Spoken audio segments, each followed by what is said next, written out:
Hi, I'm Sarah Herzog, team leader and programmer for Orbit Games, and this is our video blog. If you haven't heard about Plannit before, check out our pitch video for a rundown of what our game is about. This week, our main focus was refining our control methods and tutorials based on the feedback from last week's playtesting.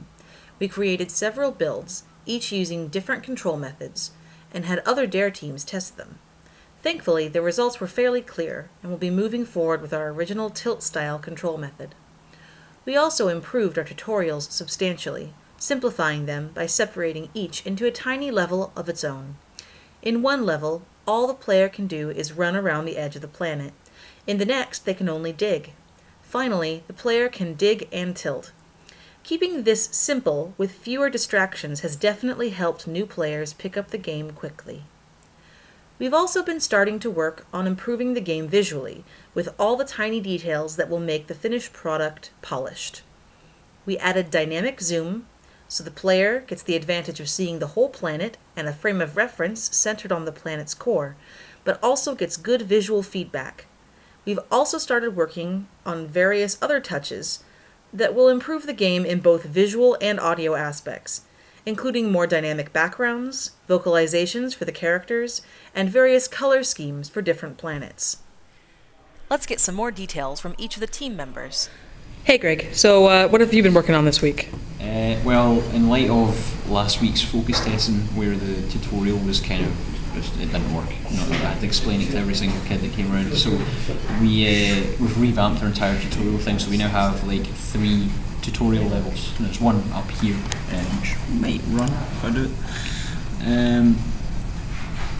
Yeah, so that'll just teach you the giant Space thumbs here. But yeah, so that'll just teach you left and right movement.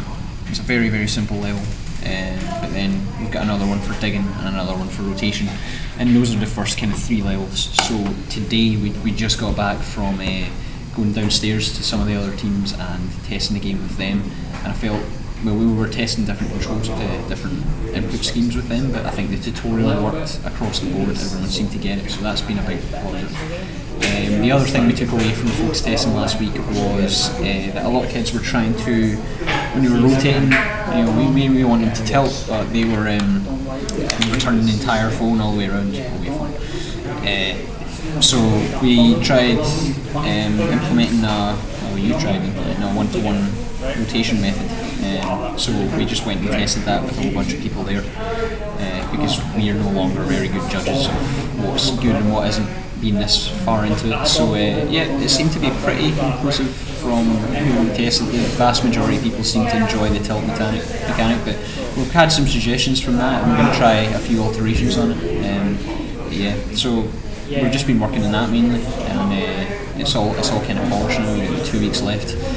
It's all just refining it from now, and hopefully we'll get it in a good stage for it. Awesome, thank you very much. All right, hi Emmy. So what have you been working on this week? Well, getting towards the end now, so it's a lot of polishing to do. I have absolutely lots to do.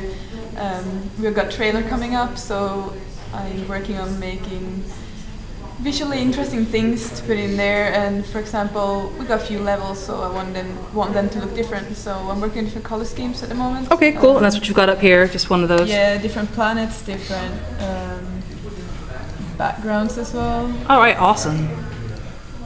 So very those cool. kind of things. Excellent. All right, thank you very much. Hello, Sarah. How's your week been?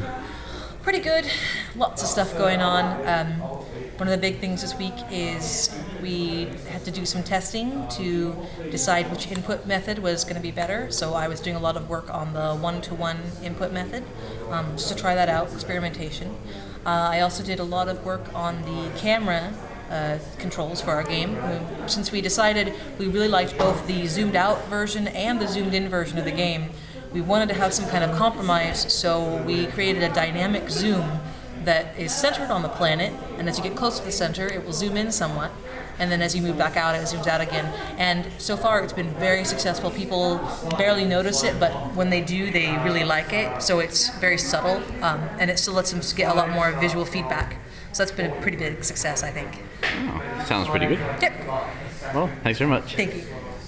Hi Daryl, what have you been working on this week? Well, this week we done a voice recording in the studio, trying to bring some kind of voices to our characters. We had Roy voice Doug, and we had Emmy voice the female character. So when they fell off the planet, they would kind of shout and stuff, or when they collected things, which is quite cool. I also helped Roy design one of the new levels. He spent a long time on that. So we think we've got something that's kind of usable now. Hopefully by next week that'll be finished. And yeah, that's me. Awesome, thank you very much. Hey Roy, so what have you been up to this week?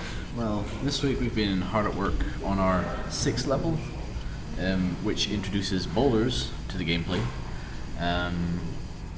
It's been kind of difficult trying to get this to work since it's a new feature that we haven't tested so much with.